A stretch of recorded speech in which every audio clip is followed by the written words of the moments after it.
এটা তদন্ত কমিটি কৈছে যে আপোনাৰ দুগ্ধ পান কৰিহে শিশুটি মৃত্যুবৰণ কৰিছে আপুনি কি ক'ব তাই যদি তেনেকুৱা হ'ব আছিলে যেটা তিনিবাৰে ভৰ্তি কৰিছো তেতিয়াই কিবা এটা হৈ গ'লতেন এতিয়া কেলে হ'ল বেজিটো দিয়াৰ পিছত লগালগ কেলে হ'ল তেতিয়াই হৈ গ'লতেন আৰু যদি একো হেতকা দুখ নাই মোৰ গাতে দুখ আছে তাই নাৰ্ছজনী থাকিব লাগিছিলে নাৰ্ছজনী কি বেজি দিছে এইটো সুধিবলৈ আছিলে মোৰ তে নাৰ্ছজনী কেলে গায়ব হ'ল ডক্টৰো গায়ব হ'ল কেলে গায়ব হ'ল তাই আপোনাক সুধিছিলে নি আগত কিবা ছোৱালী বেমাৰ আছে নে না তেনেকুৱা ধৰণৰ কথা বেমাৰ আছে নে হেতিটো কয় অকল সাধাৰণ জ্বৰ আছে হেতিয়ে কয় ময়ো জানো যে তাই জ্বৰে উঠে এবাৰটো এইটো বেমাৰ আছে বুলি এবাৰহে মানে ছোৱালীজনী যেতিয়া নাইকিয়া হৈছে তেতিয়া কৈছে কাৰণ হেতৰ গাপা দুখটো অটাব লাগিব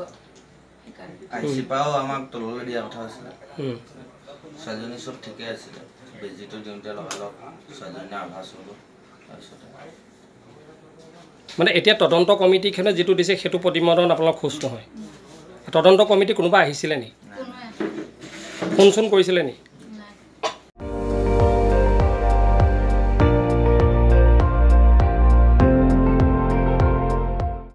আপুনি চাই আছে ND24